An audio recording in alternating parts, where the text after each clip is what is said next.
Today we are joined by Mr. Suresh Krishnan, Managing Director and CEO of Paradeep Phosphates. Today we are going to explore how government policies, sustainable goals, innovation and farmer engagements are shaping the company's long-term vision and how it plans to lead India towards greater self-sufficiency in phosphatic fertilizers. Thank you for joining with PTI. Thank you. Nano-fertilizers are gaining traction for Paradeep Phosphates, especially the nano-urea and nano-DAP. And how important are nano-fertilizers in your growth story? Ma'am, we believe that Indian fertilizer industry has a requirement of 40 million tons of urea and about 20 million tons of other phosphatic fertilizer. That talks about 60 million tons. If you look at globally, specialty products have always been about 10% of the overall market. India, we have not really established ourselves in that manner.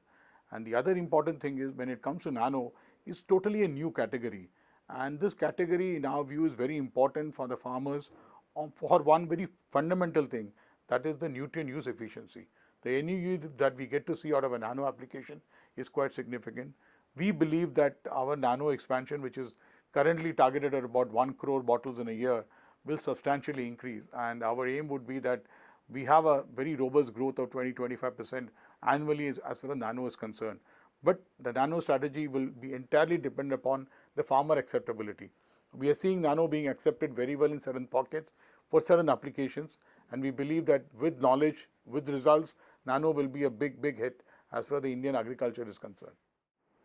How has been the market response for your nano fertilizers, especially the nano urea and the nano DAP, in terms of sales and farmer adoption?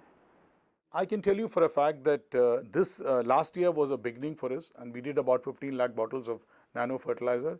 This year we would be expected to do close to about 35 lakh bottles of nano fertilizer, and I believe in a year's time we should be growing more closer to the 1 crore bottle mark, which is the first target milestone that we have as far as nano is concerned. And nano, there are two products, ma'am. One is the urea, the other is DAP. We are actually promoting a lot more of DAP, given that we are a phosphatic fertilizer company, and we are seeing that the DAP application is going off very well, and the foliar application of nano in good parts of Maharashtra, Karnataka that we are getting to see. Also that we are promoting this in northern India, in eastern UP and nearby markets have been very encouraging. And so we are actually doing a lot of farmer work in terms of teaching them in terms of what needs to be done and how to apply and at what stage to apply. And so we believe the kind of work that we're doing with the farmers, nano is something which is here to stay. What are the current production capacity of nano fertilizers and any plans to increase the production capacity in near future? Ma'am, today we have a capacity to make close to about 4 lakh bottles a month, so which will take us to about 50 lakh bottles in a year, and we would certainly be taking that up to 1 crore bottle in about a year's time. And as far as nano is concerned, we plan to set up a facility somewhere in south of India where we don't have a facility today. Our entire nano is being manufactured in north of India, so we would get down to south of India pretty soon. I think in the next 3 years you can see that an additional 1 crore bottle manufacturing will certainly come up in Karnataka from our side. How is Paradip supporting farmers through your retail networks to promote balanced fertilization and improve soil health? And we have a number of initiatives with the farmers. First and foremost, at Paradip itself, if you look at it near Bhubaneswar, we have a farmer training institute. And we believe in that in a big way because we are able to get the farmers to come and learn there in terms of by using the agronomists that we have, the effective leaders that we have. So that's the first thing that we end up doing there. The second important thing that we get to see is that our associate company runs an independent farm where we do farming and where we help the farmers to really not to take their risk, but we take the risk for them in terms of newer practices and others which we finally take it to the field and for their own benefit. And the third important thing is innovation for products. And we continuously keep looking at soil health and to see what is the innovative product that can help them to really go forward. And these are initiatives which have been going on for a long time. And for us, our philosophy of farmer first has always stayed with us. And we believe that that's what is going to keep us going in future also. Innovations like nano-fertilizers and crop-specific NPK has been important for you. How critical is innovation to meet the farmers' needs and maintaining competitiveness? Ma'am, if you look at today, there are two types of farmers in India. There are farmers who are into cash crops and horticulture farmers who are now very well advanced, and in fact they track global trends, and you find them all over the country today. And if you have to be relevant to these farmers, innovation is very important. And innovation comes not only from the fact that you are able to give them specific nutrient, they want the nutrients to come in an integrated form, which is why the NPKs have a very important play which is there. I can give you an example, 19-19-19, which is the most balanced fertilizer, highest nutrient content if you look at it, with N, P and K being there. We are the only manufacturer of that in India. And this is being favored by coffee plantations in Karnataka to an onion farmer and in Maharashtra. So that's the kind of a diversity which you get to see. But these farmers have got used to this high grade balanced fertilizer, and so we need to keep working on it. For example, today from a 2020-013, which was a few million ton market, has already gone to 7 to 8 million ton market, which is not only replacing to some extent the DAP dependence of Indian farmer, it's also giving farmer a product with sulfur in it, because it's not only N and P, it's an NPS grade which is coming in there. So these are all things that Indian fertilizer industry has come out with, and this is doing well. India aims for self-sufficiency in phosphatic fertilizers by increasing the domestic production. How is your company supporting this goal and reduce the import dependency?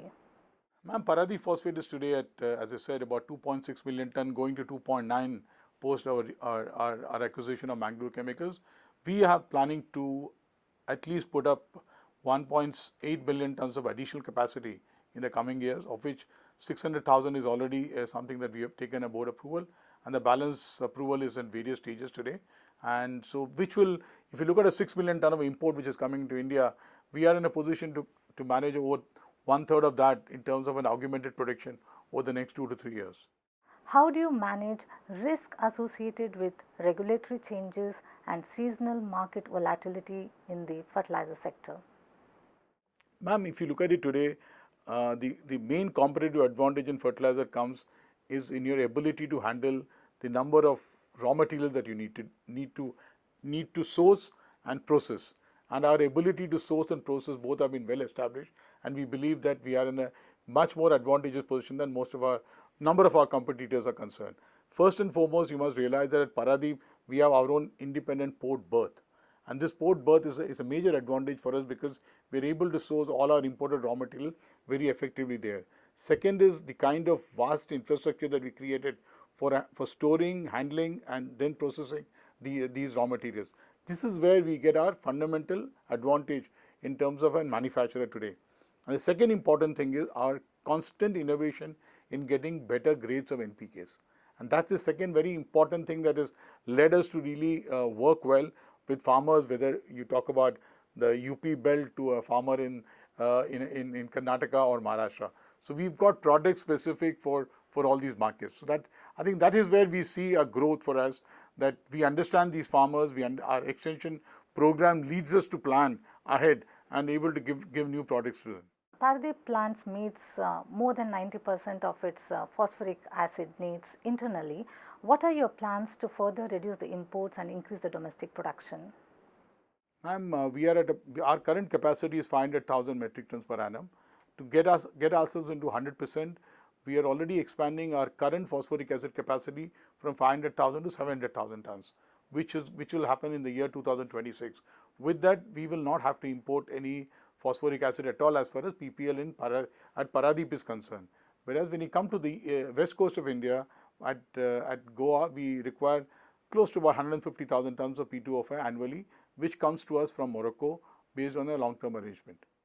You're expanding the production capacity of sulfuric acid and phosphoric acid. Can you share the updates of these projects and how will it affect your products and market? Well, ma'am, as far as sulfuric acid is concerned, we currently have a capacity of 1.3 million tons. We are taking it to 1.9 million tons, which is a substantial expansion which we are doing. We should be available in terms of an end product by the third quarter of this year itself. And this is going to be a big support because we will not have to depend on global markets for sulfuric acid. As you know, largely sulfuric acid is imported, so that import dependence will come down. Our value addition will go up, and which is a big positive. With additional sulfuric acid being available to us, we are in a position to manufacture more phosphoric acid because the phosphoric acid manufacturer needs that, and also we are able to use the sulfuric acid for certain products which comes with sulfur in them. For example, one of the key products that Indian farmer takes today is 20-20-013, where there is 13% sulfur. For manufacturing this product, you also need sulfuric acid. So all this is finally going to help us in our overall business portfolio. How do you see the future of India's phosphatic fertilizer industry in terms of domestic production versus imports? I personally believe that India's dependence of 6 million tons of import today needs to get reduced, and India needs to build capacity of 4 to 5 million tons in the near future, and this is something that is being discussed very seriously. And I can very well see that besides us, even some of our competition will also be setting up capacities in India, and you will get to see in the next 2 to 3 years India's import dependence will come down. However, you must also realize that the NPK space that we are in is also a growing market for us, and in some of the grades the growth has been well over 9 to 10%, and given that kind of a growth which is going to be there, this industry has a huge potential going forward, and I think we will be growing at a good pace over the next one full decade. And given the fact that we have to feed the kind of people that we need to, numbers that we need to feed, and it's important to see that nutrients are very clearly available. And when it comes to nutrient, phosphatic, potash, these are nutrients which have long-term impact in terms of productivity at the farm, and I believe that we will be in a position to supply that, and there will be a continuous growth for this industry over the coming years. Paradeep Phosphate is ranked among top 2 globally in ESG and sustainability. How do you balance growth with environmental and social responsibility? Well, as far as the ESG responsibility is concerned, I believe that ESG pays for itself. ESG is something which should be part of the business, and I believe that anything that you do to environment is something which is going to be positive as far as the operations are concerned. When it comes back to our farmers, you must realize that a farmer itself is a very key factor to the overall ESG journey that we have. In the first place, our both Jai Kisan and Navratna brands that we have today is well recognized by the farmer, that is coming from a unit which is well managed, which believes in circular economy, and which contributes to ensure that the overall requirement of resources is reduced. I should give you a statistics out here. The water requirement of all our plants, if you look at it today, we literally have a zero effluent discharge. So every discharge which is there is getting reused in our own manufacturing facility. The gypsum that we have as a byproduct today is not only being used in the cement industry, we are also using it for other purposes, including in road building. So we have these very clear concept of making sure that our byproducts are well utilized, and this is something which all our consumers recognize. And an ESG practice, I will once again state, is a very important dynamics which is important for the company. Thank you for sharing your vision and strategies for the future.